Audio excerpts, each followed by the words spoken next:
spent many, many months talking about a problem that they had no way to get remedy for.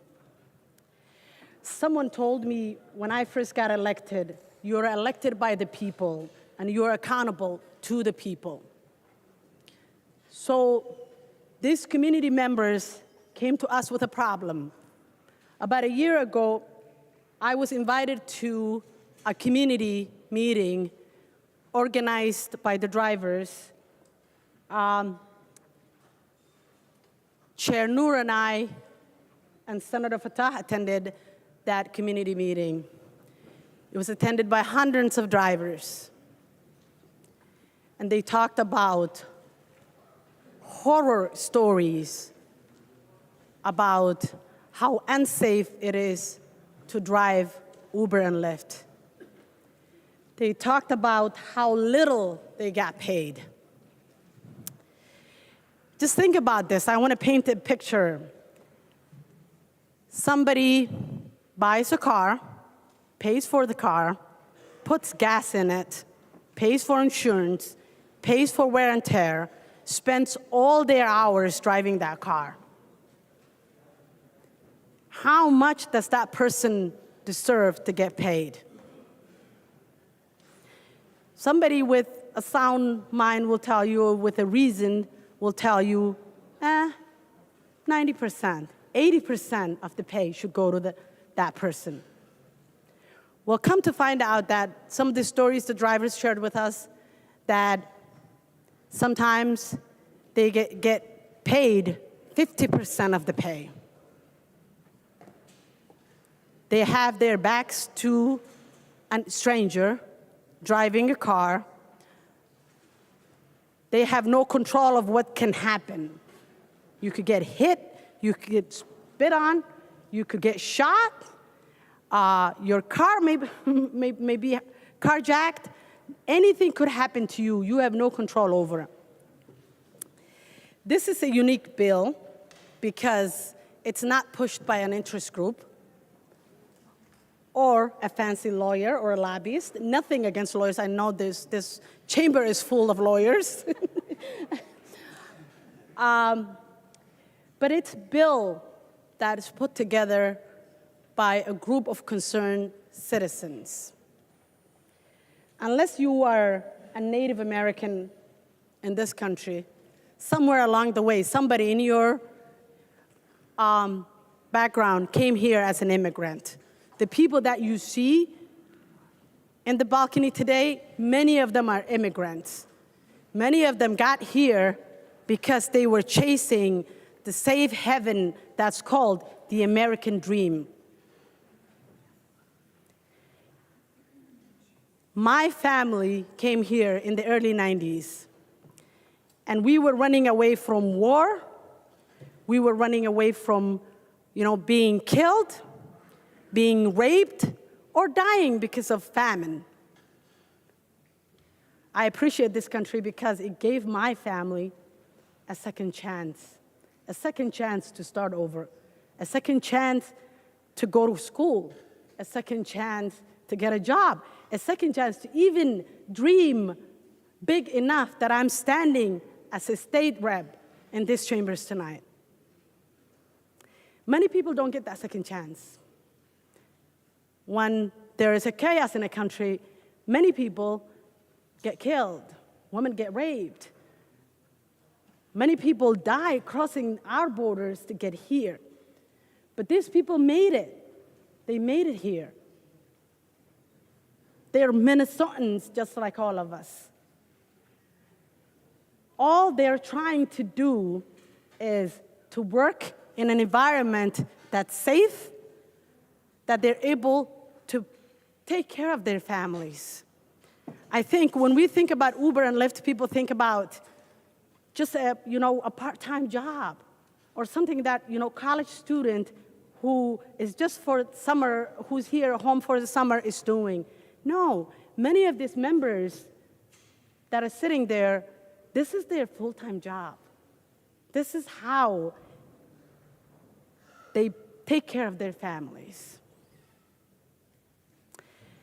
This bill that's in front of us tonight tries to level the playing field with drivers and the TNC companies like Uber and Lyft.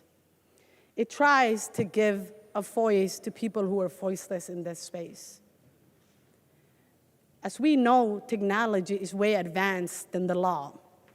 We're constantly playing catch up with technology because somebody somewhere is coming up with a new technology every day, which is amazing. It's wonderful. Somebody came up with the Uber and Lyft app.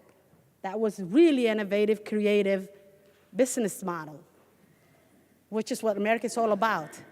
But for that somebody to get paid and become a billionaire, or that entity to become a billionaire in the backs of these poor people who are working hours and hours, is unfair, unjust, and un-American.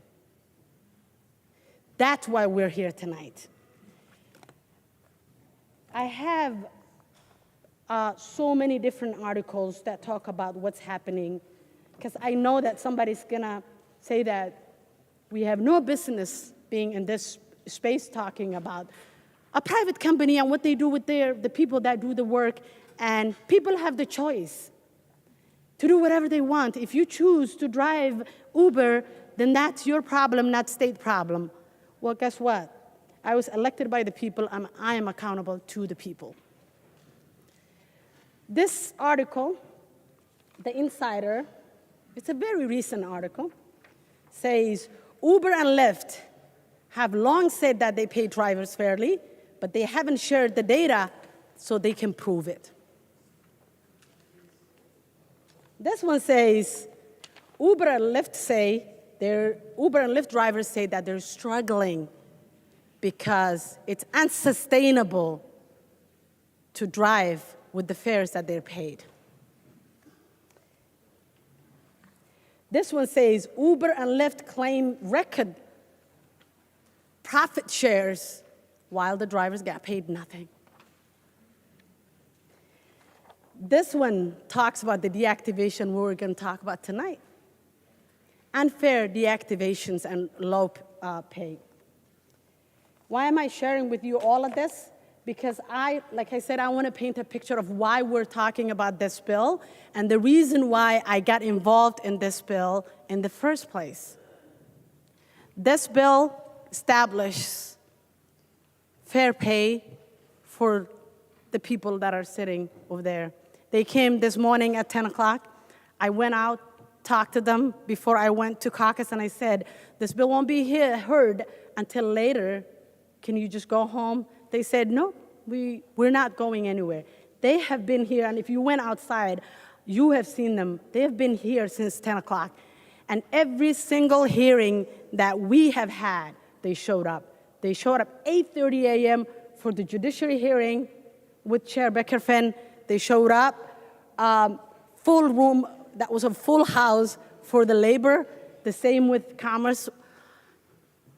They consistently showed up to say that we need your help.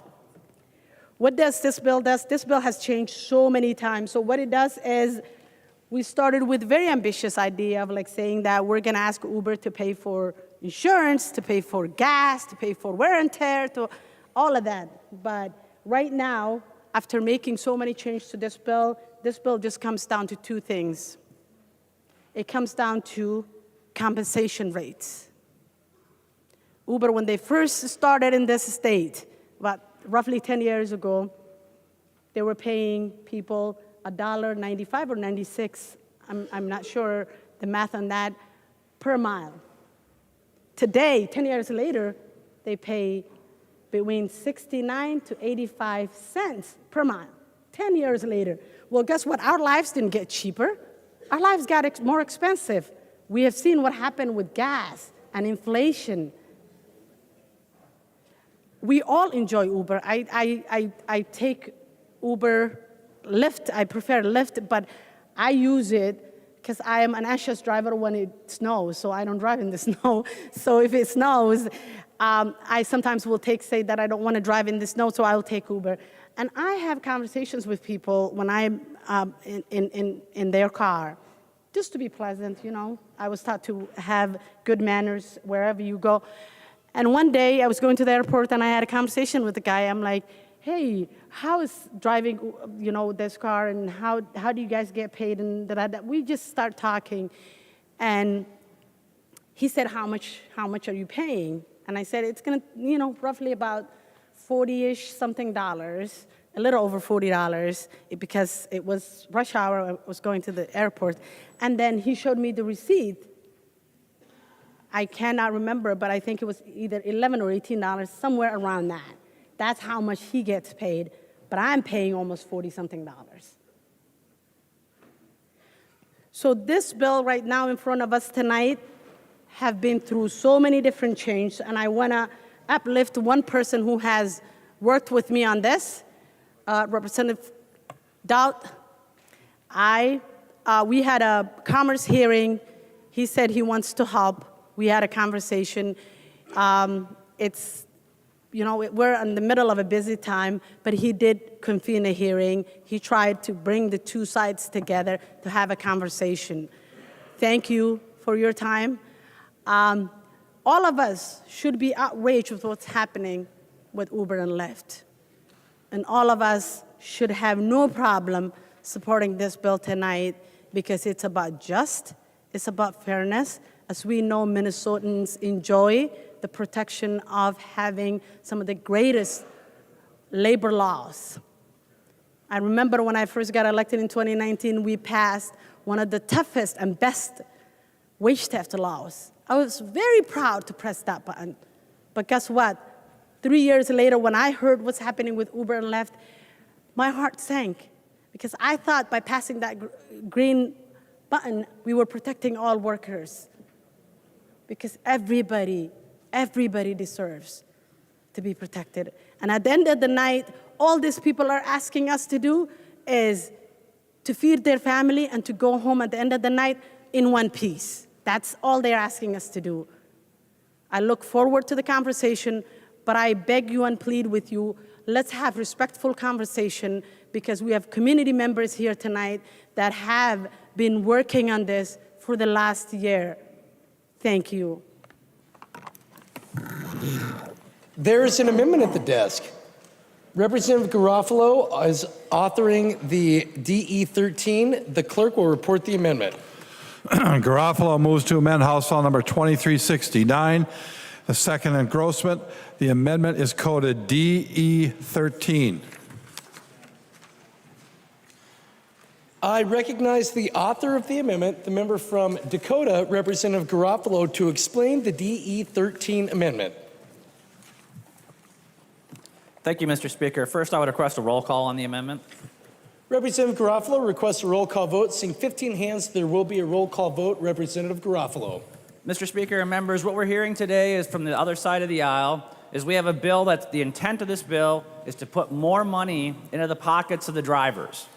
Those who have stayed here, and first of all, to the citizens who stayed here all day today, thank you for sticking around. I wish we would have got to this bill earlier today, but thanks for sticking around and being here. There's nothing wrong with a good-spirited debate on issues. Thanks for sticking through the process. But what members need to understand, at the very same time the DFL majority is talking about putting money into the pockets of these drivers, the DFL is advancing bills to take money out of their pockets. Just today, we saw the DFL is advocating for raising the gas tax in the state of Minnesota. Now, does Uber pay that gas tax? No. These drivers are paying it. You're taking money out of their pockets. Earlier this session, we saw the DFL enact sales tax increases in the metro area. Does Uber pay for the sales tax? No. These drivers are paying the sales tax.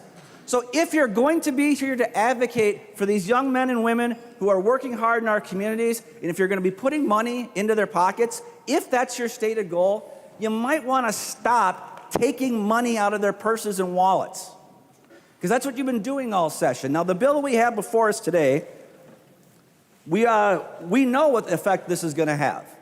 We know what the effect of this bill is going to be. It's not going to raise wages. It's not going to raise compensation or give more flexibility. It's going to put people out of work.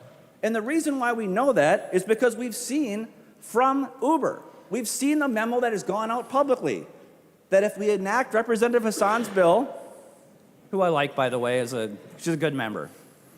Just wrong on this bill, but a good member, Representative Hassan. That Uber says this will greatly limit our ability to remove dangerous drivers from the platform, including drivers accused of sexual assault, sexual harassment, impaired driving, and discrimination. This will double the cost of a ride for Uber, making rides cost more than any other place in the United States of America. And quoting, if this bill were to pass, we would unfortunately have no choice but to greatly reduce service throughout the state and possibly shut down operations entirely. Now, Mr. Speaker and members, we have a lot of computing power and technology from these companies that are providing these services. And it's important to recognize this technology has been a godsend to Americans. Ride-sharing services have given freedom to people who did not own an automobile or did not trust the safety of our transit platforms. It's saved lives, a dramatic statistically measurable reduction in the amount of drunk driving deaths. And one of the benefits of this technology is these companies, they know exactly where to price their product before there is demand destruction. Okay? As smart as the other side of the aisle is, I can promise you that Uber, Lyft, they know more about the appropriate pricing structure than you do. Okay? So if you raise prices, there will be a point at which demand is destroyed. And when demand is destroyed, that doesn't put money into the driver's pockets. It doesn't provide guarantees of production. All it does is kill jobs. So, Mr. Speaker and members, what my bill does, it does what we should have done from the beginning. And that is it commissions a study to find out what the impact of this legislation would have. Right? Measure twice, cut once.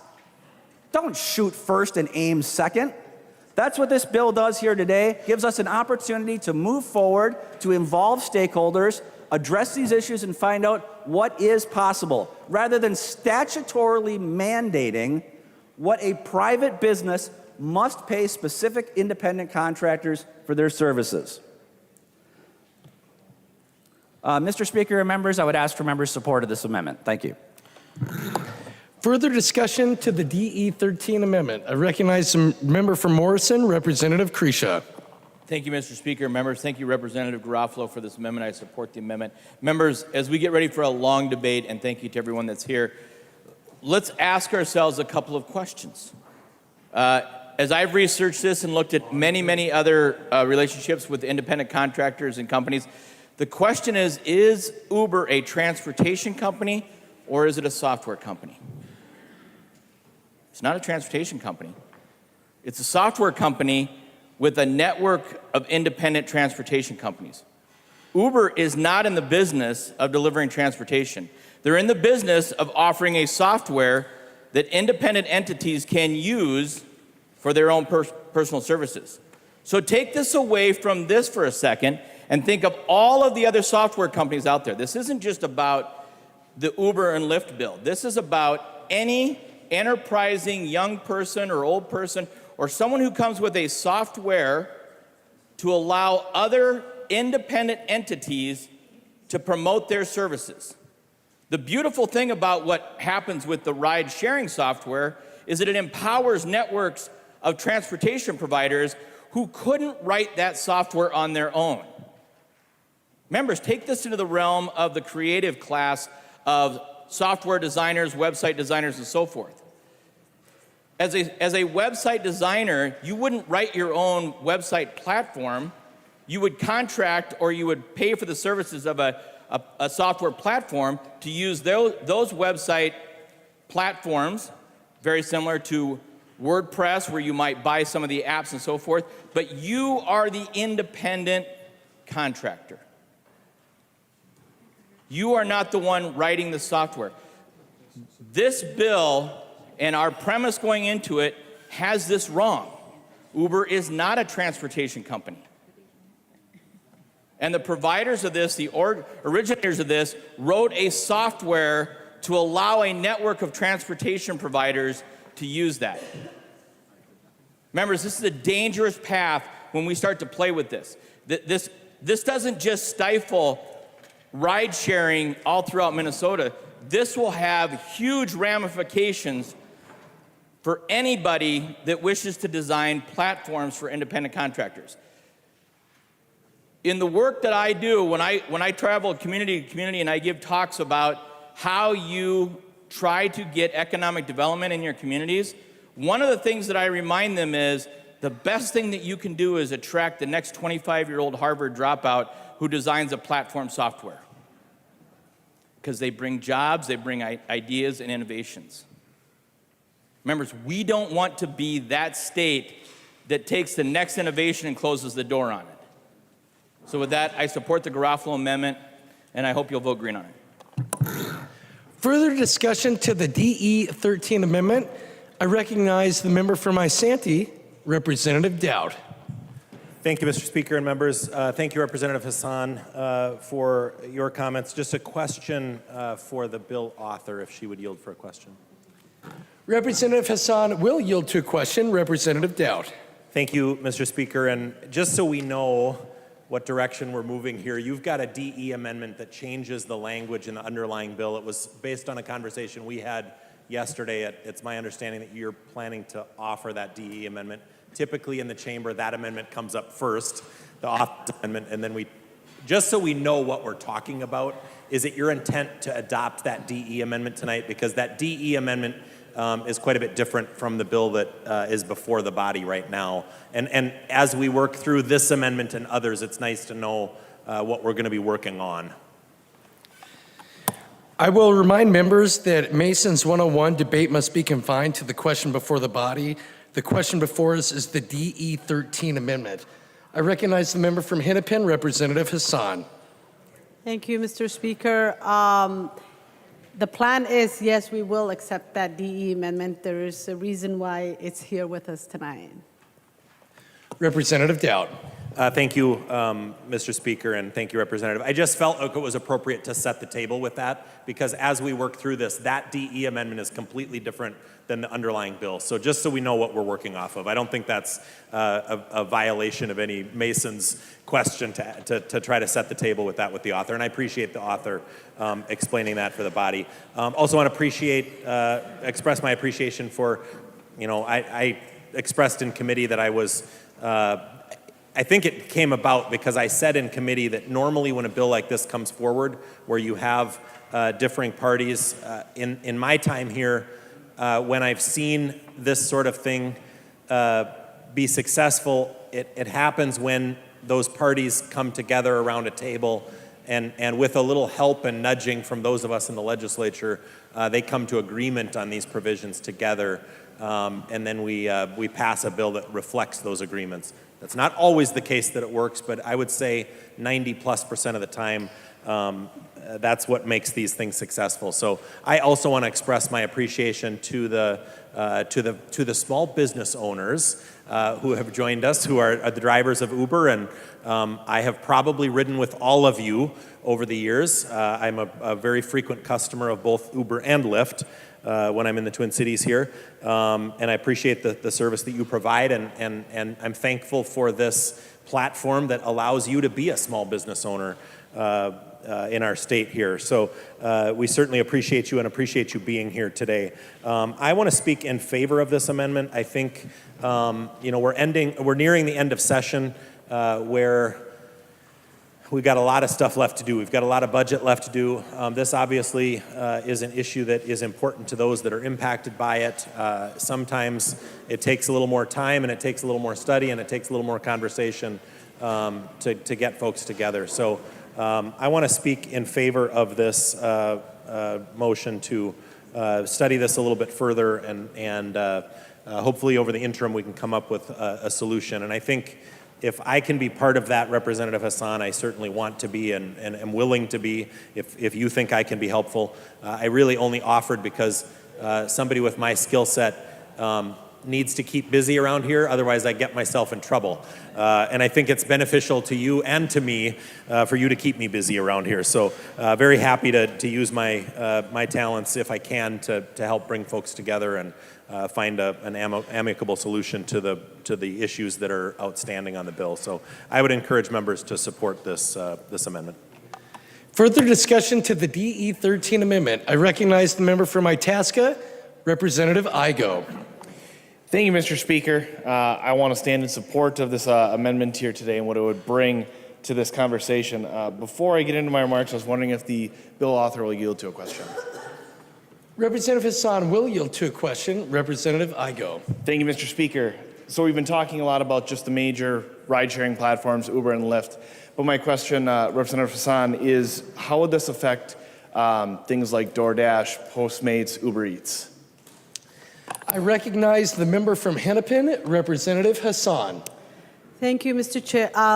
Mr. Speaker, tonight we have Uber and Lyft in front of us, and we're not talking about DoorDash, or this has nothing to do with DoorDash or Uber Eats or any of that. Thank you.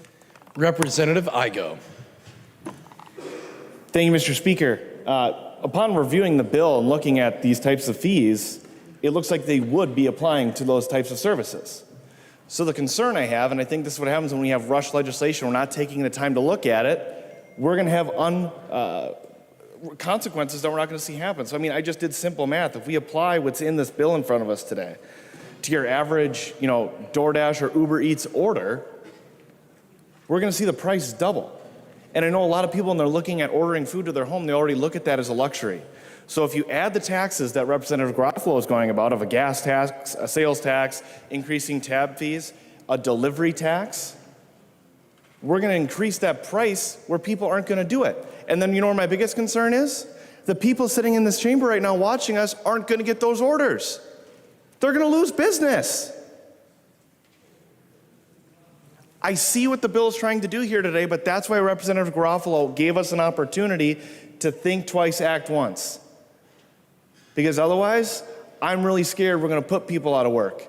And with the policies being enacted in this chamber right now, we can't put any more people out of work. Vote green. Further discussion to the DE 13 amendment.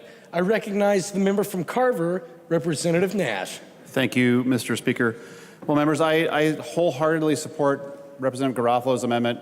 First, let me also say thank you so much. When I travel, and I do travel for a living, probably not as much as one of our members in the chamber, but I do travel a lot as I fly from state to state giving presentations on cybersecurity. And when I go, I don't ever have the delusions that there will be a taxi there. I always take Uber or Lyft because your cars are always clean, you're an amazing service, and I like talking with you as we go to my destination because I like hearing the stories of how this platform has enabled you to become a business owner, that you can dictate how many hours you want to work or when you don't want to work.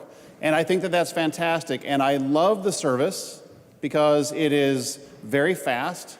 As a dad of kids who are of drinking age, I love knowing that that is an availability because there have been times where I'm Uber dad. I have to drive and pick up a kid or a handful of kids who are in need of a ride. I love that they can use their phone and usually within a matter of minutes, you all are there. But here's my concern about the bill and why I support the Garofalo amendment is in state government finance, we've heard a number of things that are creating a task force to learn something about what it is that we're talking. I mean, Chair Cleavorn has a task force on aging that has made it all the way to the bill. That will, I don't know when we're debating that. Maybe you can tell me later. That's a question I have. But we should be studying the ramifications of what this could do well before we're actually going to pass something that may have some really outrageous ramifications. Representative Garofalo read the statement from Uber. That's concerning. And when we have these things that are, the bill will have some heavy consequences. And I know, Representative Hassan, you and I are building a very good relationship, and I do appreciate that you do a lot of work. But I think that this is really worthy of doing a study. That way you can look into all the what-ifs and possibilities that may come to fruition if the bill were to become law. I know for a fact that when I have a couple of trips scheduled, I'm going to speak in Las Vegas and in Chicago, and that's just in the next couple of months. I will be using my phone and I'll be getting a ride. But I'm worried about what happens to Minnesota. And when I was first a kid here in Minnesota, and we talk about it here in the floor sometimes, we talk about Minnesota exceptionalism. Well, you're turning Minnesota exceptionalism into a whole new thing. We are about to have exceptionally high taxes. We are going to have exceptionally high fees in the metro area. We're going to have exceptionally high gas taxes here in the metro area. We're going to have exceptionally high regulations that come into existence. We're going to have an exceptionally high number of mandates on schools. And now we potentially have an exceptionally high cost that will come to people who choose, wisely so, to ride on a very good platform with people who perform an amazing service. So I think that it would serve us well to do the study that Representative Garofalo has proposed as this amendment. Not because we're trying to delay things necessarily, but we don't want to do something that will have really a very heavy-handed consequence potentially. And we want to make sure that we're dotting I's and crossing T's and getting the data, which is what a study does. You get data. We should be data-driven legislators. And I know I talk about it all the time, but we should do data-driven analysis. That's what comes out of a study. Because oftentimes we go into bills, and I know that you've had a lot of community meetings, but I think that there's always another side to something that we didn't see. I've learned that in my time here as the legislature. I've had bills that I thought I'd done tons of research on, and then somebody comes and tells me, well, here's another viewpoint that you didn't consider, and I would really appreciate it if you did. I think that a study is a worthwhile effort. I think that it provides us actionable data points that we can put into the form of a draft of a bill, move it through the process again as an informed body. Support the Garofalo amendment. Further discussion to the DE 13 amendment. I recognize the member from Hennepin, Representative Hassan. Thank you, Mr. Speaker. What we have in front of us in this DE 13 is studying a problem that already we know what the problem is, and we are offering the solution. So saying that this bill needs to be studied a whole year, that means a whole year that folks that are sitting at this chamber tonight with us that have been working in the last whole year, like we've been working on this problem for a whole year trying to find solutions. Our first solution wasn't, oh, let's write a bill. Our first solution was like, write an email to Uber and Lyft. Really nice email. Hey, you guys, there's a problem with your entity and the drivers that provide services to the people. What can we do? It was meeting with Uber and Lyft. It was another meeting with Uber and Lyft. So to say that the whole year, the work that you have done is for nothing, let's study another year and find out, come back to the same conclusion, really doesn't work for me. It doesn't work for the people who have worked on this, and it shouldn't work for anybody. Vote no. Further discussion to the DE 13 amendment. I recognize the author of the amendment, the member from Dakota, Representative Garofalo.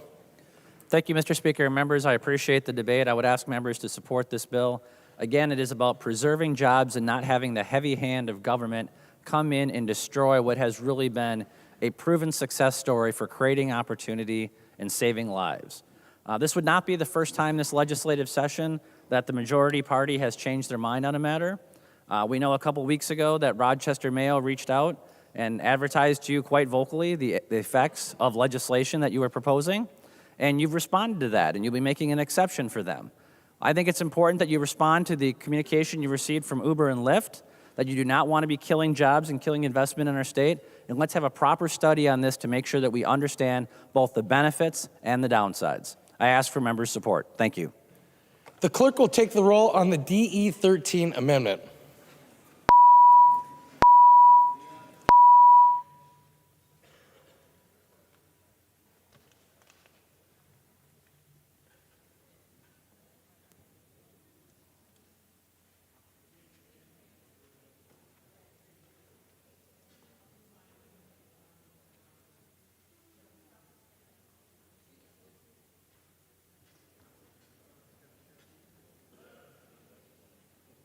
The clerk will close the roll.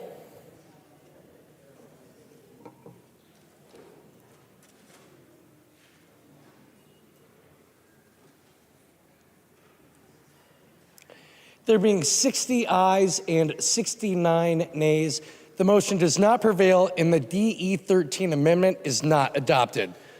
There's an amendment at the desk. The clerk will report the amendment.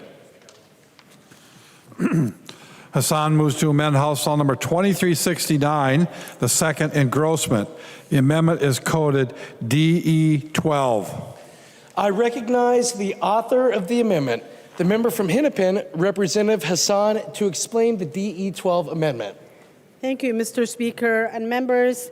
This amendment, what it does is, like I said, we started with a very ambitious plan to address many problems in this bill that the drivers brought us. And we came to the consensus that we can address all those problems in this session. So, like I told you, Representative Dodd, that I am deleting the insurance piece. The insurance piece was the most complicated. I don't know anything about insurance, but I learned a lot in the last few months about insurance and how hard it is to really put together a package for insurance for the drivers. So right now, the DE in front of us does a couple things. It addresses the driver compensation, and we decided to divide the driver compensation two tiers. The first tier is for the 7-county metro, and the second tier is for greater Minnesota. We understand that many people may not use Uber and Lyft in greater Minnesota, but if they do, we want to make sure that we can keep it affordable because they're the ones that have to go the farthest because they have many miles to go. So with this DE, the trips in the metro are going to be $1.45 per mile and 34 cents per minute, while the trips in the metro area are going to be $1.25 and 34 cents per minute. There is a minimum fee of $5 per trip, and the cancellation, if the driver already left to pick up the person, 80% of the cancellation. Right now, Uber and Lyft charge you cancellation no matter what. You just press your phone and say that I want a car, and if you cancel within certain time period, you get charged money. But that money doesn't necessarily mean the driver gets it. So if this says if the driver left and they're on their way to get to you and you're charged cancellation fee, 80% of the cancellation fee should go to the driver. And sometimes we learned that, you know, the TNC companies charge for a long pickup when somebody has to drive many miles to do pickup. If that is charged, we're saying that the drivers shall get $1.25 and 10 cents per minute. Sometimes it's charged, sometimes it's not charged, and that's why we want to make sure if charged. And then the deactivation process. One of the biggest problems that the drivers talked about was somebody gets into your car, you know, they don't like something about you. They don't like your accent. They don't like anything about you. I could just say that my driver was rude, even though they didn't say anything to me. If I say my driver was rude and terrible and I get deactivated, if I can, as the rider, I can say whatever, and there is no remedies, there is no appeal process, there is no system in place that says, okay, well, this driver said this, the person said this, how do we figure this out? So the deactivation process was one of the biggest concerns, was that how do drivers make their case if they didn't do anything? And many of the drivers here have told us that, like, I have been deactivated because somebody was rude to me. Somebody said, I don't like your accent. Somebody said that they didn't like to write the fact that many of the Uber drivers are Muslims and they hate Muslims and why are you all here or driving? And they just press that button to say that you are a terrible driver, you get deactivated. Once you get deactivated, then there should be a process in place. The process right now in place is that the burden lies all on the driver. Like, you have to prove that whatever it is that you did or didn't do, there are no cameras in the car. There is no way to say that this person did this person, it's, he said, she said, but the passenger doesn't have to do anything. So your whole fate, when you purchase a car, and this is your livelihood, your whole fate lies on the hands of a stranger who's in your car, and they can say whatever they want. So this talks about that there has to be, unless there is extreme circumstances, and if there is, I'm sure the TNCs have some rules of agreement.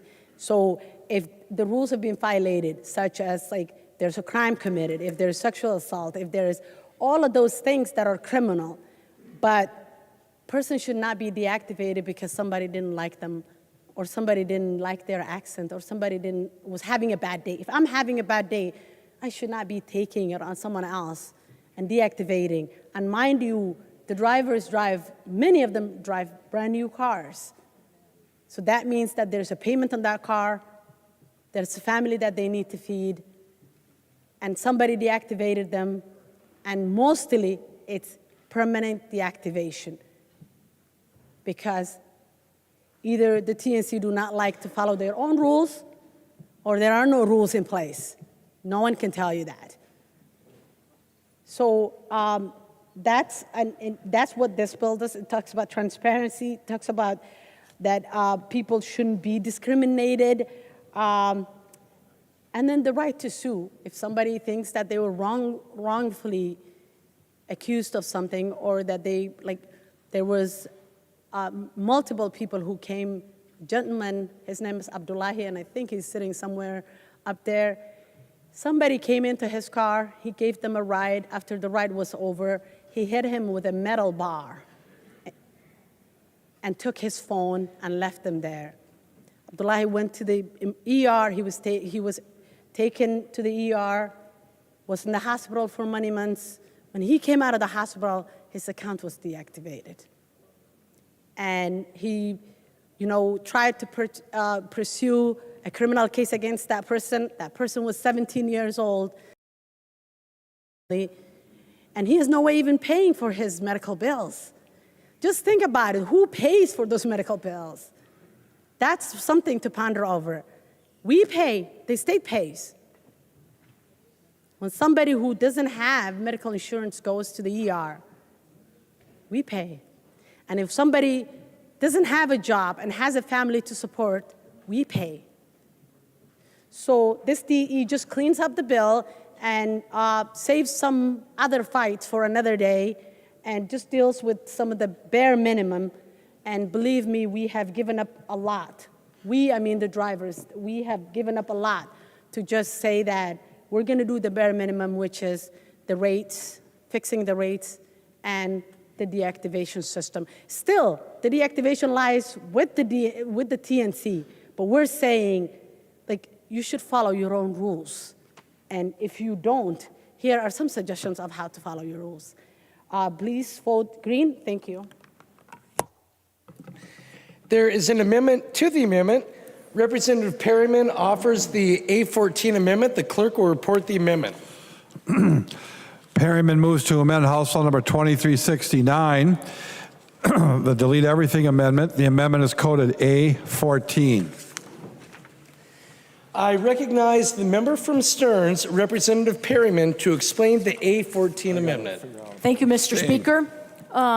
Members, tonight I would like to move the A4 amendment, which adds transportation network company drivers to increased penalties for assault of a transit operator. As Representative Hassan said over there, this is a lot about safety for the drivers. And that's what my amendment will really focus on. And before I go on, I would like to thank Representative Hassan and Representative Hassan for talking with me yesterday and talking through my amendment and making sure I was on the right track of what I really wanted to do for the Uber and Lyft drivers. And they were very positive. I hope 24 hours didn't make them change their mind, but they listened to why, and they also listened to why I wanted to do it and what I was doing for the drivers and what it was doing for her bill. And as we left together, they were both very inclined to accept my amendment. So thank you, Representative Hassan. The amendment is good with good intentions. It's about people and their safety. As Representative Hassan has said in all her opening remarks, it is about safety. The amendment is all about workforce safety for our hardworking transportation network drivers. Of these drivers, many are my constituents. They are living in my area, but driving to Minneapolis-St. Paul to work on weekends to make extra money. So this is a workplace. Their car is a workplace for them, and it should be a safe place. And I also heard from many of you up there and many in my office, your concerns from your families, your kids, and yourselves, the concern you have for your safety. This amendment would increase the penalties and fines for anyone that would assault a driver, providing extra level of worker safety. The safety of all our workers is paramount to productive economy and growing businesses in Minnesota. Let me repeat that, because in all businesses, safety should be key to our workers and is paramount to productivity of our economy and growing our businesses and our employees. Work area safety on the job is important, and cars are a workplace for these drivers. In committee, a big concern I heard was the safety of drivers. You'll notice safety is used a lot here. There were other concerns, but these stories had really an impact on me and others that were testifying and that were in the room. And as a business owner, and as a wife, and as a sister, to hear these family stories, it made an impact for me. And I'm gonna give you a few examples. We had testimonies that told horror, I think Rep. Hassan used the word horror stories, and worried for their safety. One Uber driver was brutally attacked while driving a passenger in his vehicle was attacked. In testimony, he even wore the blooded shirt he had on when he was attacked. This does leave a lasting impression. Insult to injury, the 17-year-old who attacked the driver was released with no consequences. Finally, we all have heard and can see in the news crime is rising for rideshare drivers, and rideshare drivers are truly disproportionately impacted. And you can see that and hear it in the news. Drivers and their families come to my office concerned about their safety, and their families worry about them being injured on their job, or even worse. Families have told me they are worried from the time that their spouse or family member leave their house or leave that door until the time they return home, that they have comfort that their spouse or whatever family member does return. These compassionate stories really made me think and wanted to talk to stakeholders, other drivers, researchers, and the non-bipartisan staff to find a way to increase the protection of these hard-working men and women that provide vital transportation to, like Kurt Dowd and Representative Nash, vital transportation needs in our community. This is what this amendment does. This is what keeps them safe. So many of these drivers are my constituents, as I said, and it is interesting to hear how many people live in my St. Cloud area, but they are driving up here for Saturday and Sunday during the special events to be Uber or Lyft drivers. Again, taking care of the Kurt Dowds of the world and the Rep. Nashes of the world for airports, you name it. I'll bet everyone in this room has taken a Lyft or Uber before. So, with this in mind, I did see a missing piece, In all respect to Representative Hassan, that's when I went to her and asked her about this missing piece of the bill, and that the safety of these drivers, and they were drivers for our workforce, and that we needed, and I wanted to talk to her about a piece doing that. So that is how this came about. So I would ask the members to support this work safety amendment so we can protect the men and women that provide a vital transportation need we have all, and I'll repeat, I think we all have used. Let's protect workers, and I'm asking everyone, please vote green.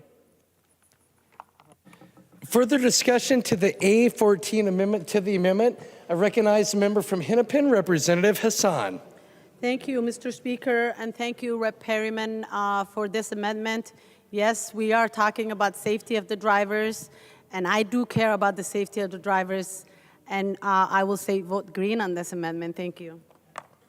Further discussion to the A14 amendment to the amendment. I recognize the member from Hennepin, Representative Myers. Thank you, Mr. Speaker. Thank you, Representative Perryman. You know, we heard this bill in labor. I know Representative Hassan and I had talked about this, and actually Representative Hussein and I had talked about this a little bit more in depth. You know, the day before we heard this bill, you know, I had actually heard a story about public transportation drivers being assaulted, and also an Uber driver being assaulted.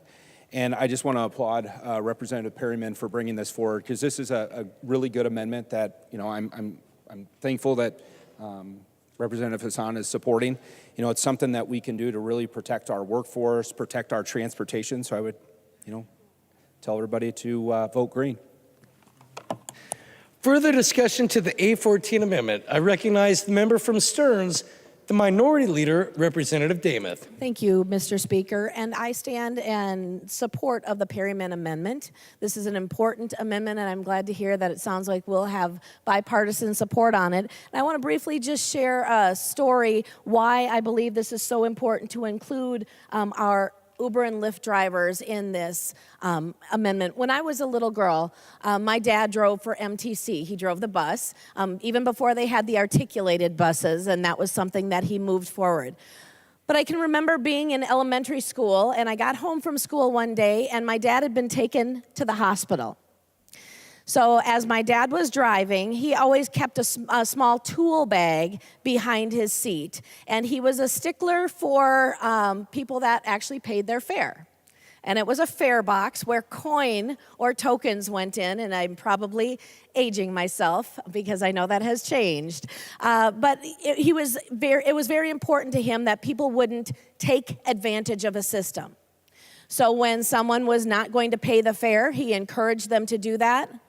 That particular day, one rider thought that they shouldn't have to pay the fare. They became angry, reached in the tool bag, grabbed a hammer, and hit my dad over the head. He was taken to the hospital and received stitches.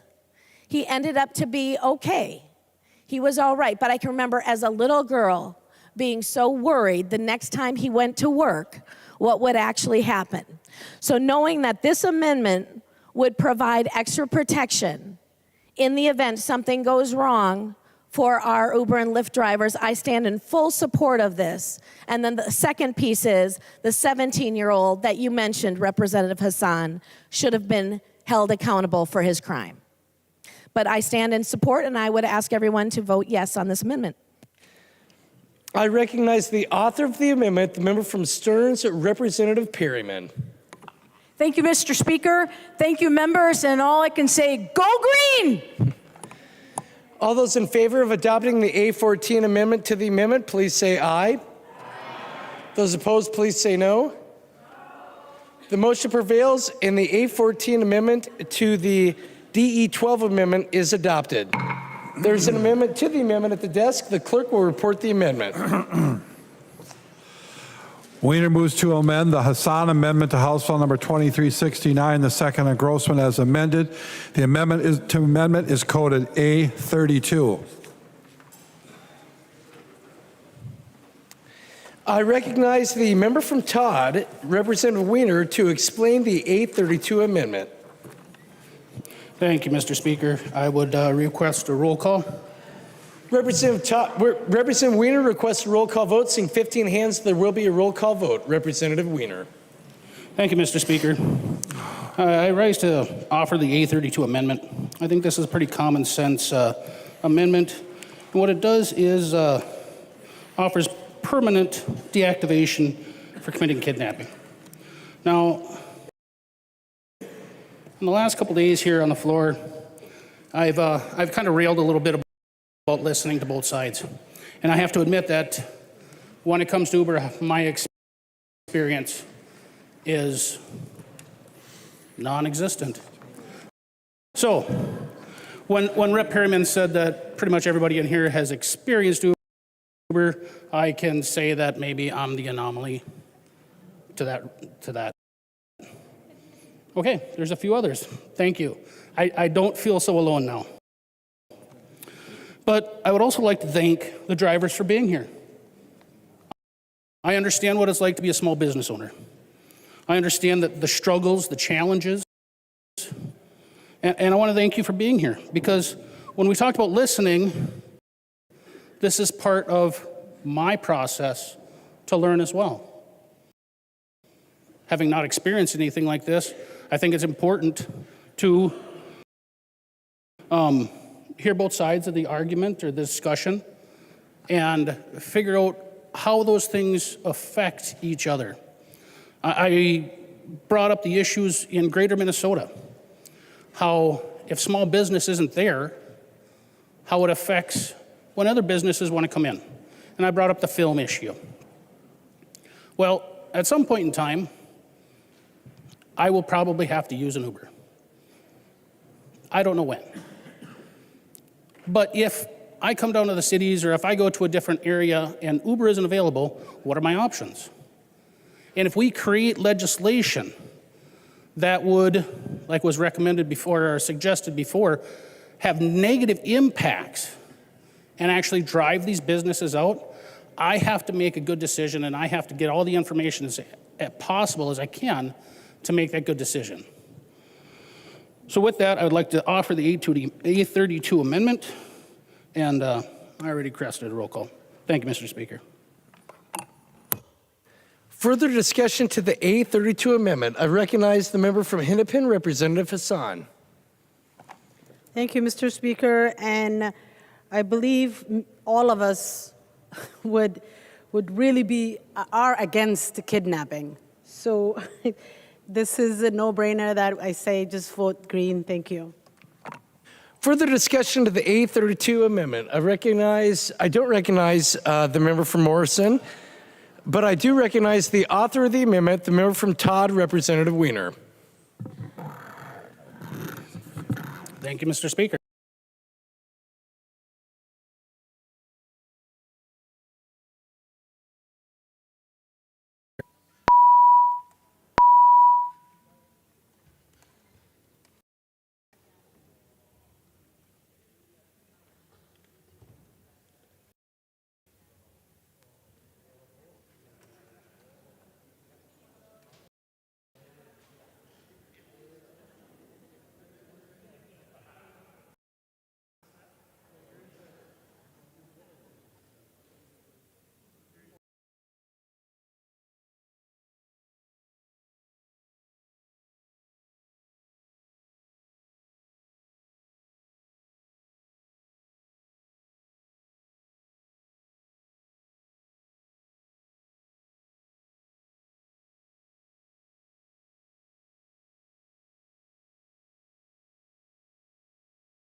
Is adopted.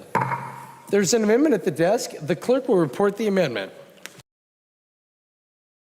Of the amendment to the amendment, the member from Dakota, Representative Whitty, to explain the A40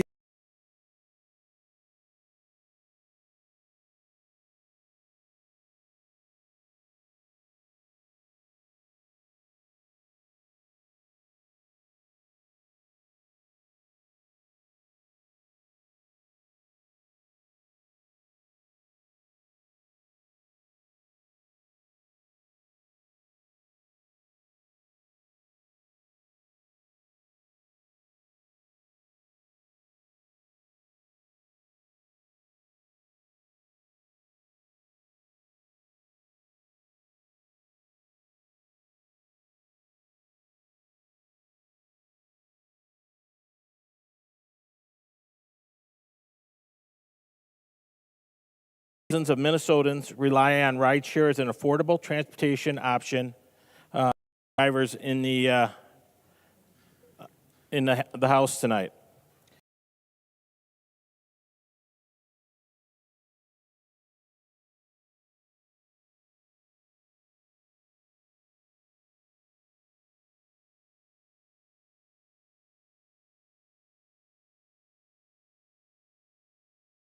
Using this service.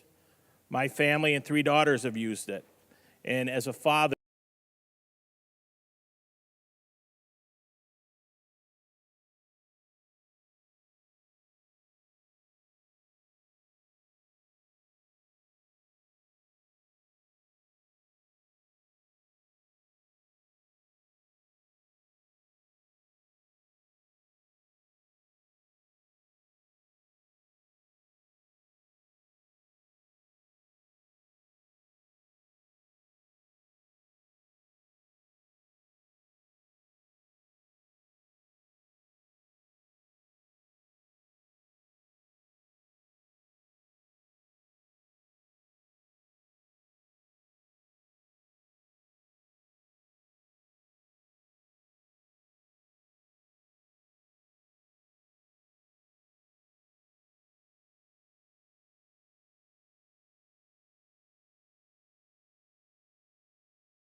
not only convictions, but stays of adjudications given by the propensities of some county attorneys to go with downward.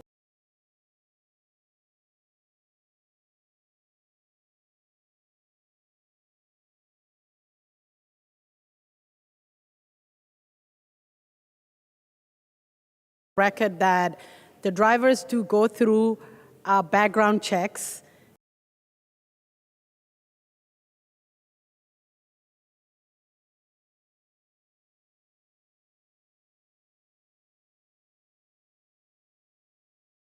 I recognize the author. Oh, further discussion to the amendment. I recognize the member from Tufts.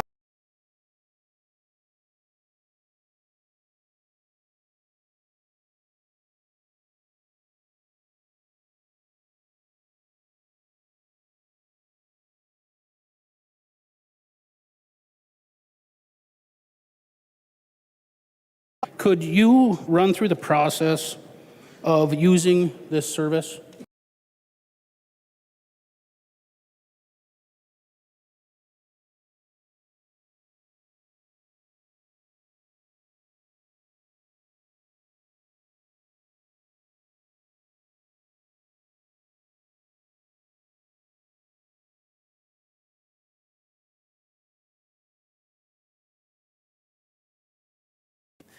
the Uber and Lyft, it's an app on your phone. Go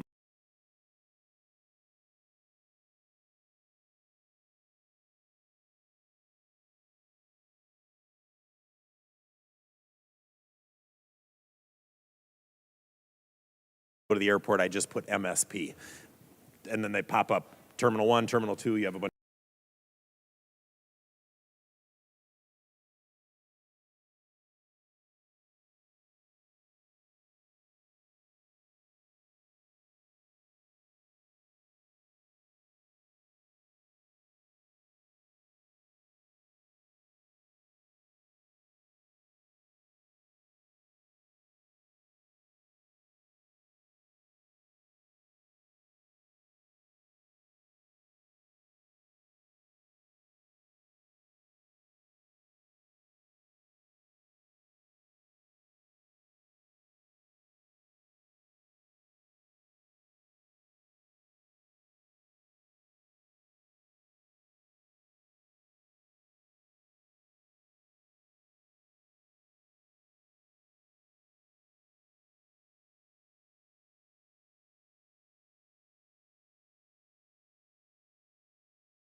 And it will just charge your credit card after the fact for that trip. So it's former Speaker Douts regaling us with how Uber and Lyft work, which is very accurate, and I have the same experiences myself, so thank you for that. But Masons 101, debate must be confined to the question before the body, and there is nothing that Representative the permanent deactivation of a driver, and so I just would appreciate sticking to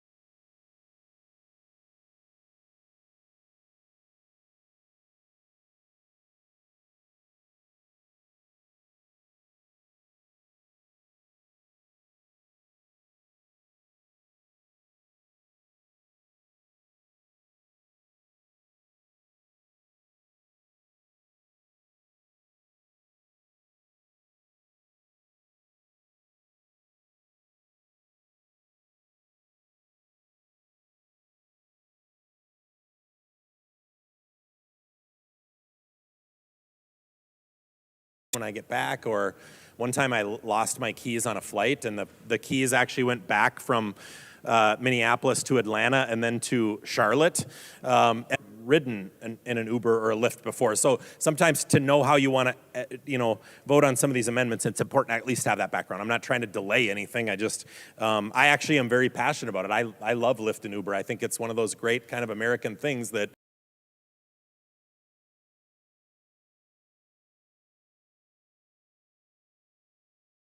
actually, I believe people need to know, and we shouldn't assume that every member of the legislature knows about this bill and the underlying bill or knows about how the service works. So this is one of the things I'm actually happy to share with people because I think it's a great thing, and I hope more people use Uber. And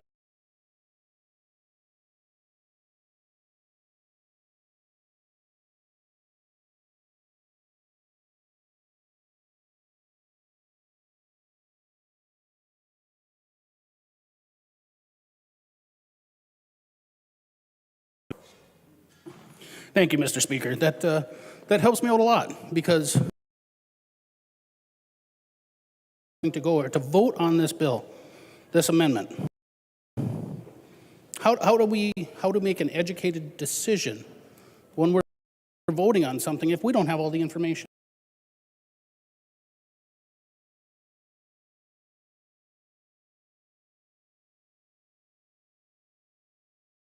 And I told them, just go ahead and take that tractor out. Just get in it. Go ahead. Push the buttons. You know what you're doing. So, this is important. We're making decisions that affect people across the state. And when I travel and I want to use this service that these people are offering, I want to make sure that it's safe and secure, as we all do.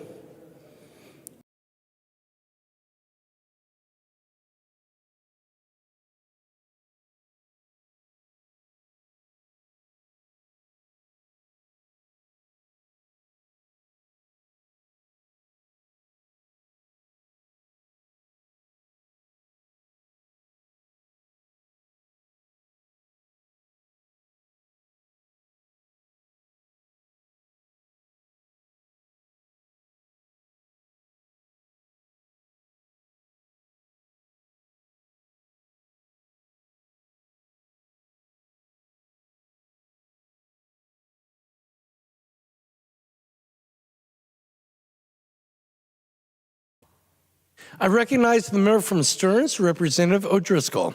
Well, thank you, Mr. Speaker and members. I think that was a very instructional and insightful floor quite a bit this week from Representative Dowd. If you have never driven Uber or Lyft, when we represent all corners of the state of Minnesota, this service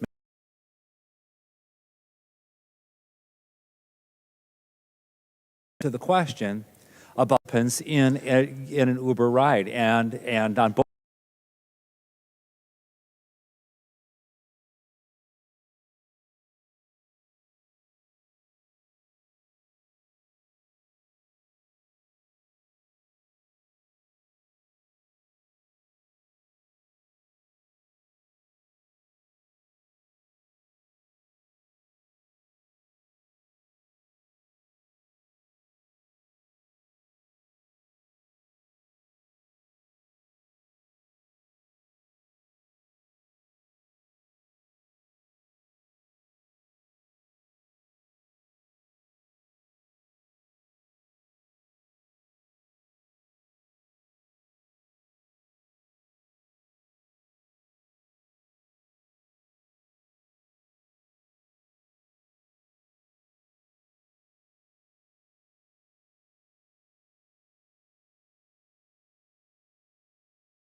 More amendments. Don't worry about me. I'll be good. But again, the idea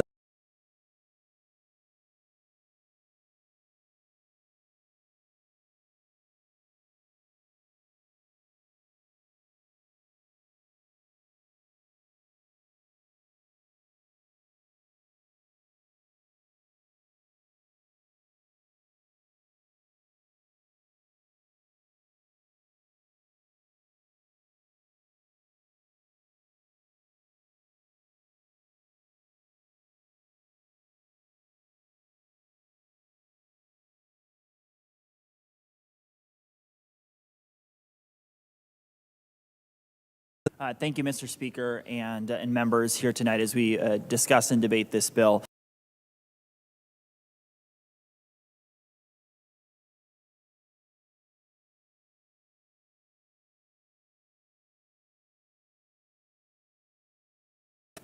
Especially in 2022, I had a couple car accidents, and you and I, we share a district boundary, and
worth of wages that they would have lost. My decision when I needed to get from the Minneapolis-St. Paul airport back to central Minnesota, near Nancy's Bait and Tackle, by the way. When I had to do that, I decided that Uber and Lyft was the best route.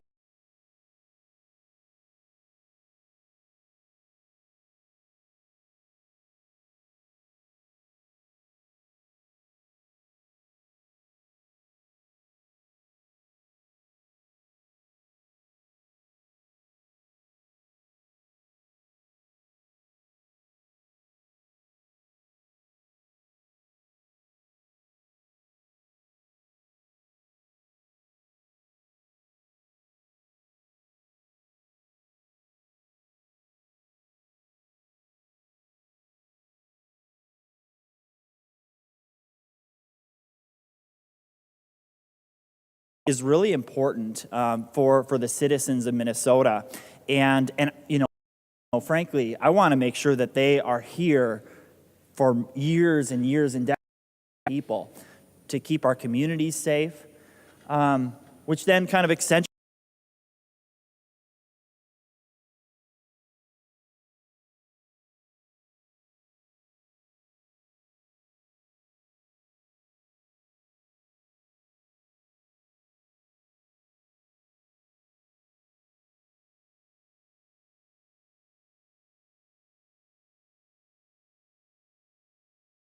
I mean, we watch the news on a nightly basis, or some of us watch on Twitter and Crime Watch Minneapolis and stay up on the news, and so carjackings have become something that is really challenging for public safety across, especially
tonight, because if there's anything, I think that with a good bill,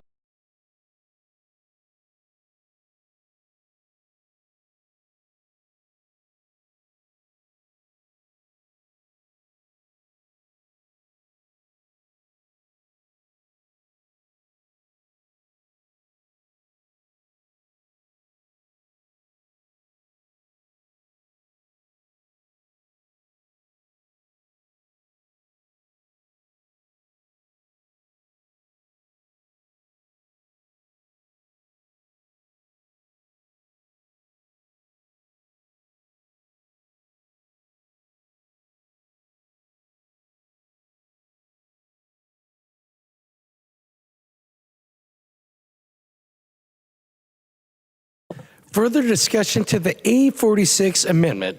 I recognize the member from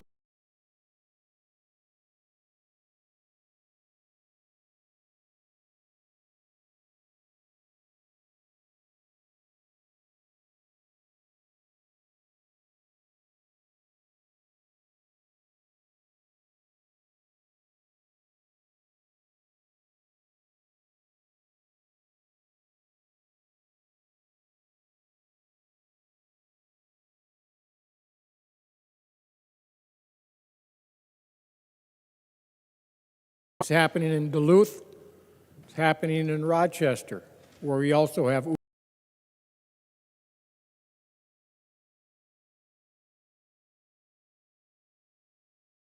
acting under the new statute, that they are permanently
Thank you.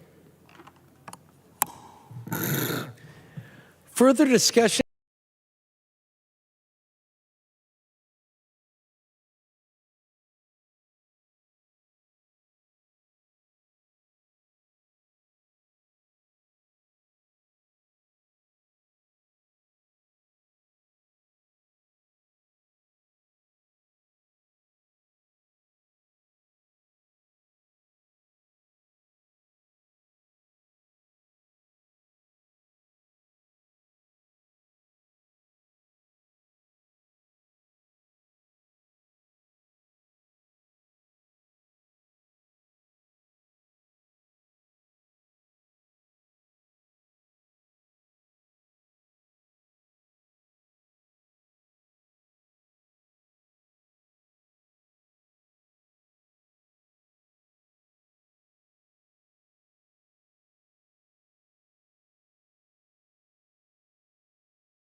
Well, I shouldn't say we make things up. We might stretch the truth a little bit. We don't ever make. Imagine what I found.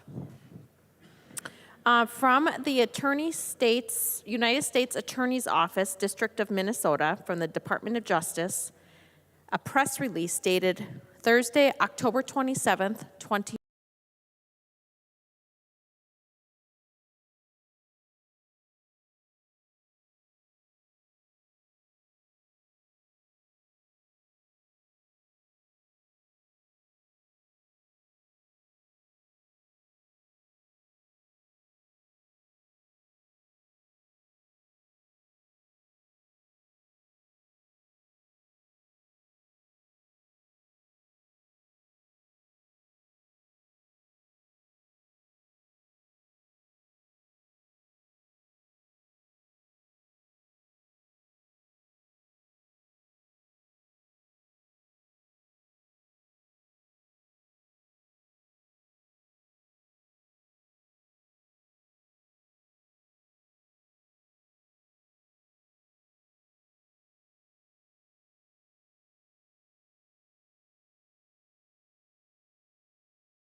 real thing. So please vote in favor of the A46 amendment. Recently enacted law that just came in through the omnibus bill with carjacking. And The A46 amendment.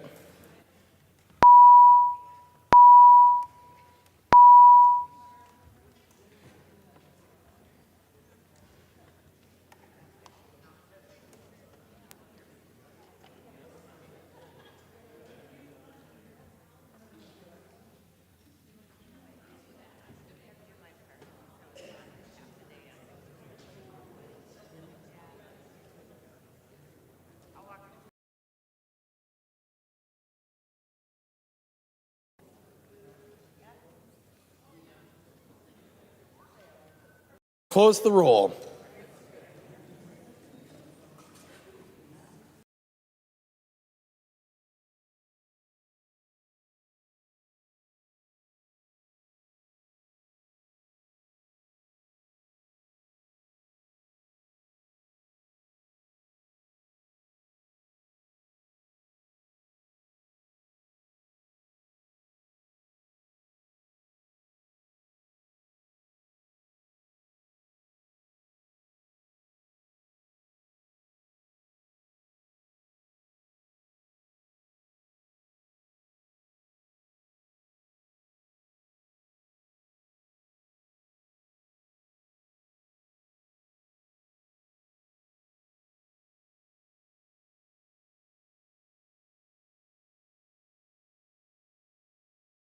Would, it just says that a driver must be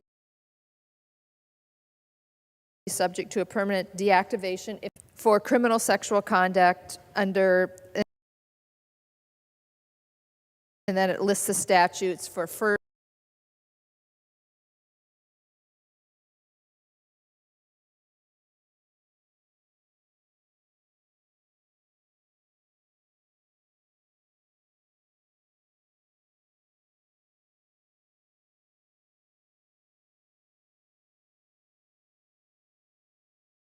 In a database that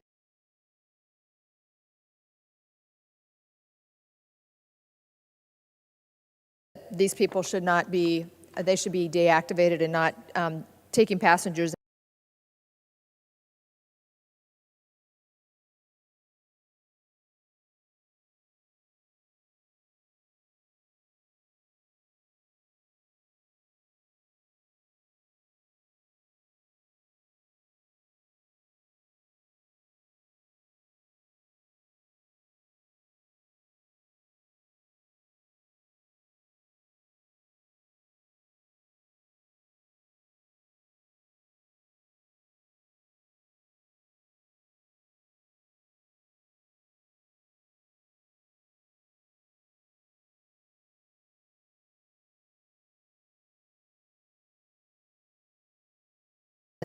And most of those folks don't have driver's licenses, and so the ride sharing that used to happen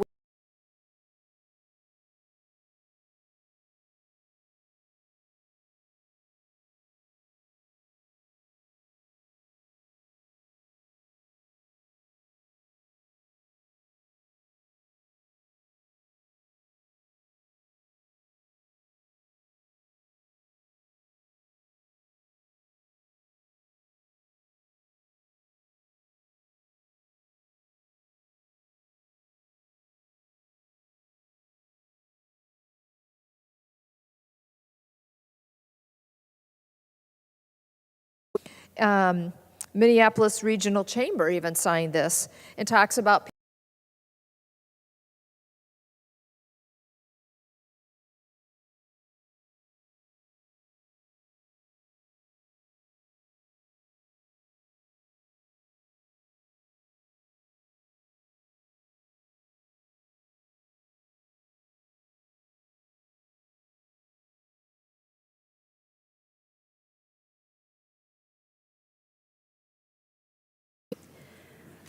We are just going down the road of like, let's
As was stated, background checks are done initially, but they're not done routinely after that. At least that's not what I've been told. And if you have an 18-year-old college student girl that's maybe had a little too much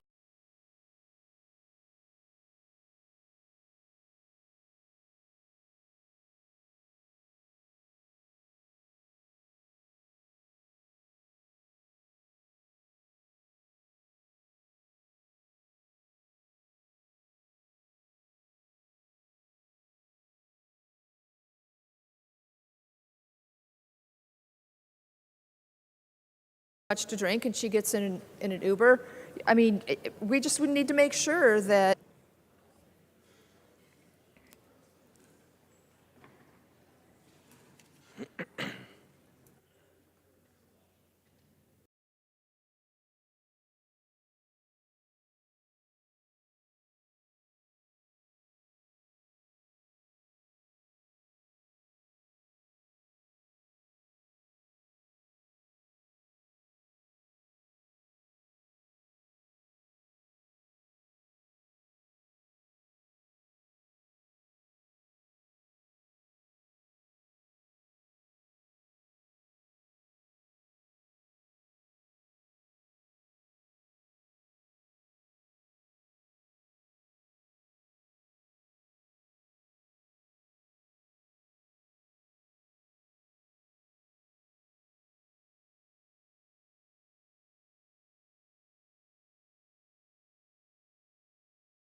You said anything can happen.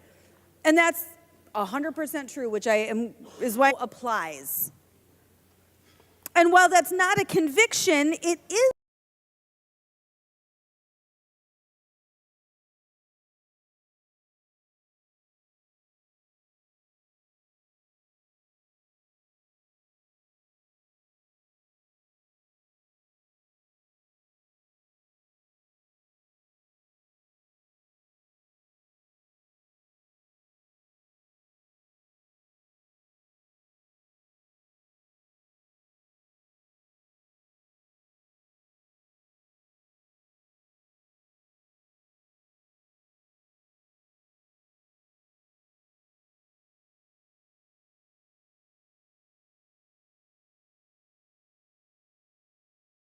possession of child pornography, they would be disqualified.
got rid of that amendment in conference. Mode this section. Yeah, we'll just take these amendments here on the floor. We'll send this thing to conference.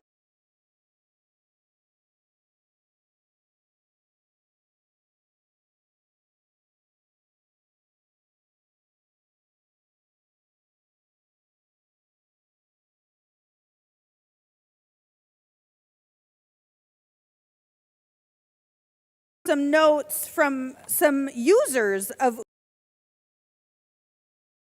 Uber and Lyft, actually. I'm looking.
Dangerous drivers on the platform and increase costs so significant. You can increase pay for drivers and improve the system without hurting the riders. Making Minnesota the only state in the country without rideshare.